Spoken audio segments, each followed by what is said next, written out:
عن نقطة مهمة، وهي اليوم منتخب الجزائر وفي هذه البطولة 3 أهداف في طبعا في مباراتين منهم ضربتي جزاء بسبب أخطاء أيضا دفاعية. تعقيبك على الدفاع الجزائري في المباراتين الأولى والثانية، مع العلم أن المنتخب الجزائري في التصفيات هو ثاني أقوى خطوط الدفاع بعد منتخب جنوب أفريقيا، فماذا حدث لمنتخب الجزائر دفاعيا في هذه البطولة حتى الآن، أو تقييمك للدفاع في هذه البطولة؟ هي أكيد أخطاء دفاعية، ومعنا مدافع تاريخي.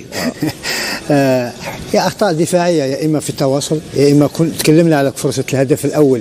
من المفروض أول شيء يطلع على حامل الكرة في أول هدف، تكون التغطية تواصل يعني وهذه ضربة الجزاء يعني صعبة بالنسبة لأيت نوري، كان ممكن يتفادى يعني هذه ضربة الجزاء، ولكن كان حاب يلعب بالكرة اللاعب ولعب رجل نفس الأخطاء اللي يعني تقريبا من نفس خطأ الهدف يا رفيق.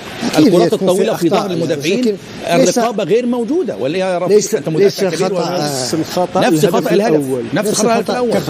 تغطية سيئة. المشكل صح ولا؟ أول شيء حامل الكرة، تغطية على حامل الكرة أو الصعود على حامل الكرة. ثاني شيء التغطية في الوراء والتواصل، لأن عندما تلعب الدفاع الخط أو دفاع الأربعة دائما واحد يغطي على واحد أو مدافع معنا، يعني في المحور الدفاع تشوف الكرة وتشوف اللي من وراء، يعني اللاعبين المحور يكونوا مع راس حربة، والمهاجم اللي يأتي من خلف هو يرجع إذا في خلل في هذه النقطة في التغطية ليس خلل، ولكن ممكن يحسن هذا الخلل في المستقبل، ما تكونش أخطاء مثل هذه، لأن الهدف الأول نفس الشيء والهدف الثاني، وكانت فيه أيضا فرصة مثل هذه في الشوط الثاني نفسها تقريبا، كان ممكن يكون هدف، لازم نتفادى. ولكن أهم شيء عرفنا يعني فيه شخصية للفريق، عرفنا كيش نرجع في النتيجة في الدقائق الأخيرة.